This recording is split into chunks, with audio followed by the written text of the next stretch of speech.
اعوذ باللہ من الشیطان الرجیم بسم اللہ الرحمن الرحیم یا ایہا الذین آمنوا کلوا من طیبات ما رزقناکم واشکروا للہ ان کنتم ایاہ تعبدون انما حرم علیکم المیتۃ والدم واللحم الخنزیر وما اہل به لغیر اللہ فمن اضطر غیر باغ ولا عاد فلا اثم علیہ ان اللہ غفور رحیم۔ اے لوگو جو ایمان لائے ہو، تم ان پاکیزہ چیزوں میں سے کھاؤ جو ہم نے تمہیں رزق کے طور پر دی ہیں، اور اللہ کا شکر کرو اگر تم اسی کی عبادت کرتے ہو۔ اللہ نے تو تم پر صرف مردار، خون، خنزیر کا گوشت اور وہ چیز حرام کی ہے جس پر اللہ کے سوا کسی کا نام پکارا جائے۔ پھر جو شخص مجبور ہو جائے جبکہ وہ سرکشی کرنے والا اور حد سے گزرنے والا نہ ہو تو اس پر کوئی گناہ نہیں، بے شک اللہ بہت بخشنے والا، بڑا رحم کرنے والا ہے۔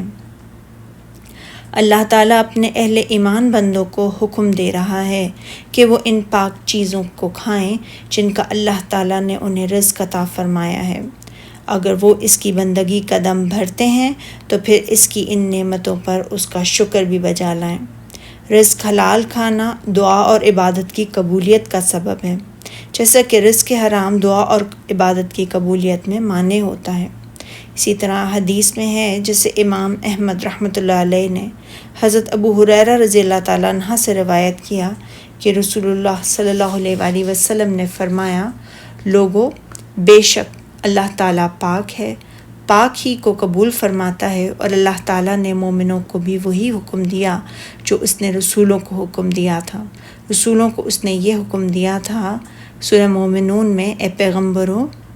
پاکیزہ چیزیں کھاؤ اور بھلے کام کرو، جو عمل تم کرتے ہو میں ان سے واقف ہوں۔ اور مومنوں سے فرمایا، اے اہل ایمان، جو پاکیزہ چیزیں ہم نے تم کو عطا فرمائی ہیں ان کو کھاؤ۔ پھر آپ نے ایک ایسے شخص کا ذکر کیا جو لمبا سفر کرتا ہے، پریشان حال اور غبار آلود ہے، اپنے دونوں ہاتھ آسمان کی طرف اٹھا کر کہتا ہے، یا رب، یا رب، مگر اس کا کھانا حرام ہے، اس کا پینا حرام ہے، اس کا لباس حرام ہے، مال حرام ہے، ہی کے ساتھ اس نے پرورش پائی ہے، تو اس کی دعا کیسے قبول ہوگی؟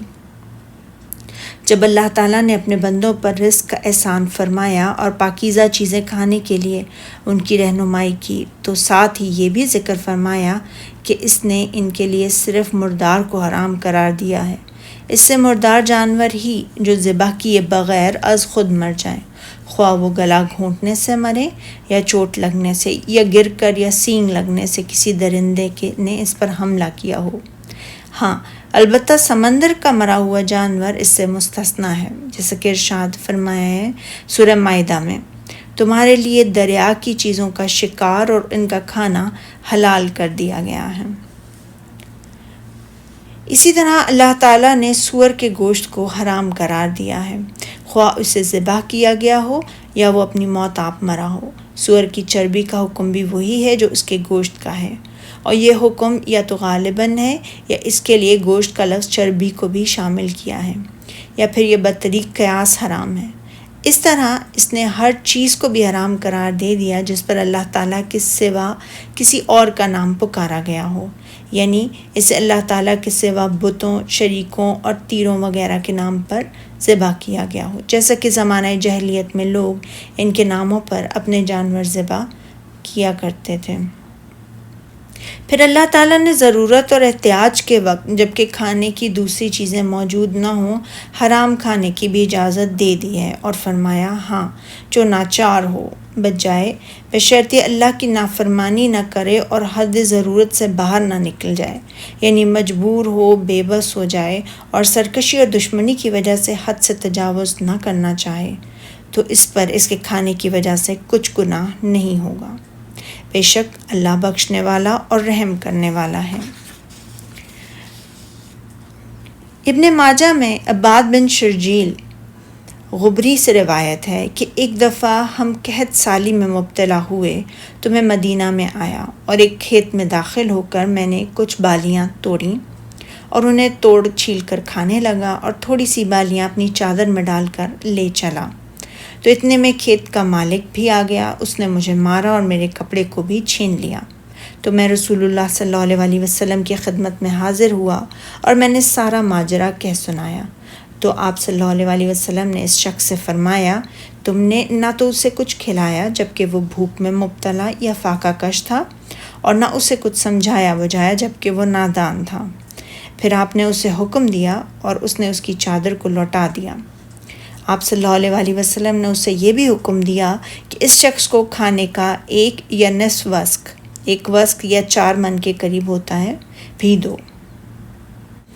حضرت عبداللہ بن عمرو بن عاص رضی اللہ تعالیٰ عنہ سے مروی حدیث میں ہے کہ رسول اللہ صلی اللہ علیہ وسلم سے درخت پر لٹکے ہوئے پھل کے بارے میں پوچھا گیا